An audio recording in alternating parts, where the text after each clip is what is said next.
Now, a few months ago, Volkswagen India invited a bunch of motoring journalists to drive this, the Golf GTI at Natrax. Now, Natrax, of course, is India's best and probably Asia's best automotive testing ground. Now, we obviously brought you a bunch of content from it. We got you 0 to 100 runs. We told you how quick it goes in a quarter mile. And of course, all of us max this out. But I was a little disappointed inside because what I really wanted to do is drive this on normal roads. And we drove it on a high-speed test track and of course on the handling circuit. Both absolutely perfect pieces of tarmac. Which is why when this made it to the Mumbai Volkswagen India press fleet, I was very, very excited. I was chomping at the bits to drive it because I want to tell you how this drives on the road, on normal streets.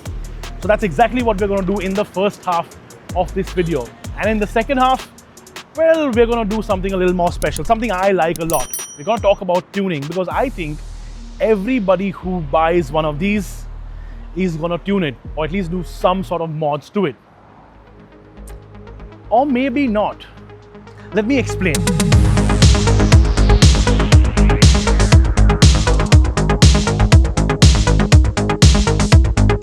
So two types of people are going to buy this car. And by the way, if you are watching this video in November 2025 or even later, probably you can still buy one of these brand new because although they're officially sold out from the automaker side of things, dealers still very much have stock and have a few allocations left. In fact, I'm being offered cars across the country, left, right, and center, which means there are definitely a fair few cars that are still available. Getting back to the two kind of people who are going to buy this car.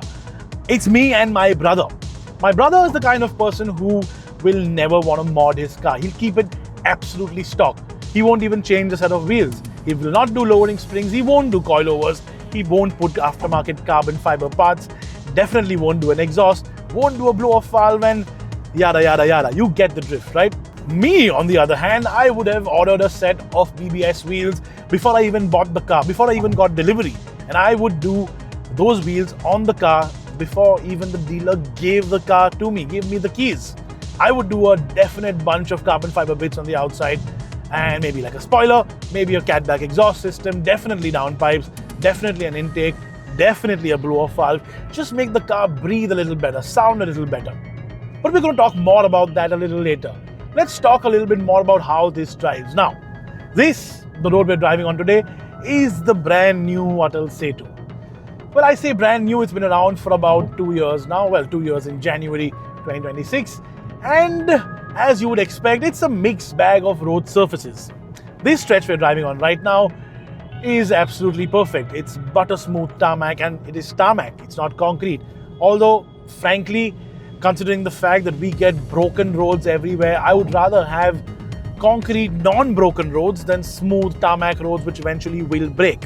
And that's exactly what's happened here.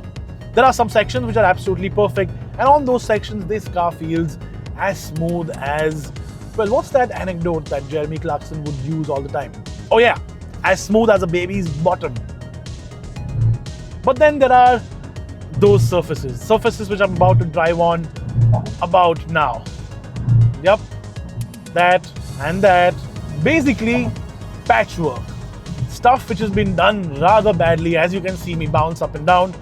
Stuff that's been done just to sort of appease a certain number of people. And maybe a couple of Twitter or, well, X complaints. But it's shoddy. And on that surface is where the GTI suspension really comes into play because it's not as stiff as, say, a hardcore sports car would be. But of course, it's not as expensive either. It's not also as soft as, say, a Polo GTI or a Polo GT TSI was.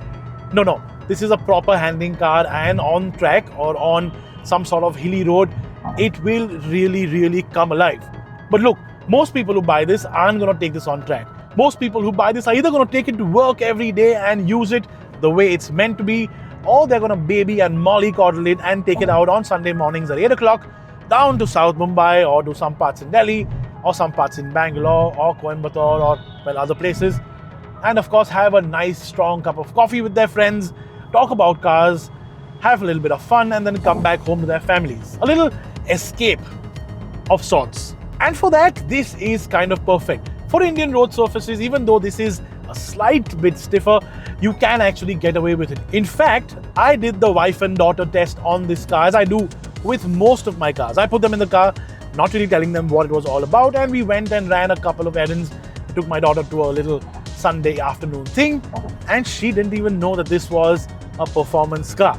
It just felt normal. There is enough space in the back for a car seat, enough space in the boot for whatever you feel like throwing at it. And of course, if you do really want to have fun and maybe annoy your wife and kid just a little bit, all you have to do is tug a little bit at these pedals and accelerate a little hard.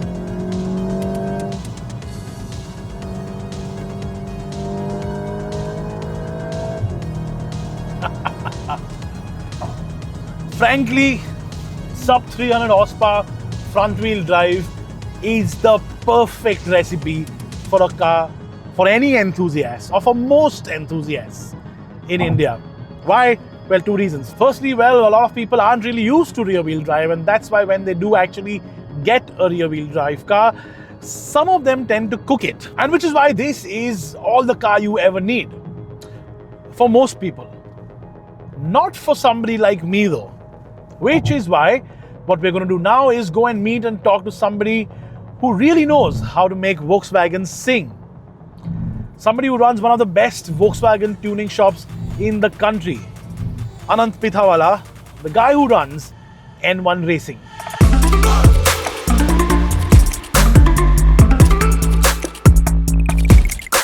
Okay, so we've reached N1 Racing. Anant here is somebody I've known for what, 20-25 years now? Long time. Yeah, really long time. Really long time. As kids, I think. Yeah. As I mentioned, in my opinion, one of the best VW tuning shops that's around. And I think you're the first person I call when I wanted to buy a VRS, asking for opinions and feedback. What I thought I'll do is I'll bring the GTI to you just to get a sort of run through of what you think about the car, and also what you guys have already done and what we can, or what people who buy this can immediately do, and what do you think people can do in the future? Yeah, so as you know, it was a highly anticipated car to come to India, and it's got a 2-liter engine with a DQ 381 gearbox. It's a very good car, very good size for the city. Makes decent amount of power. Unfortunately, the ECU is still locked. We can't program it as yet. But there are loads of parts which people have access to and are doing right now. Exterior, interior, as well as engine-wise, we can do the intake, the exhaust, ignition coils, spark plugs, other bits to increase the performance a little bit. We have a Maxton kit and the other carbon fiber bits which can be installed on the car. Wheels, suspension, brakes, so everything can be done at the moment, but in terms of turbo upgrades and all, we need to still wait for the ECU to open up. Does the exhaust or the intake add any tangible horsepower yet, or with the ECU being locked at whatever horsepower it is? Yeah, so every upgrade is giving horsepower gains. Yeah. Okay.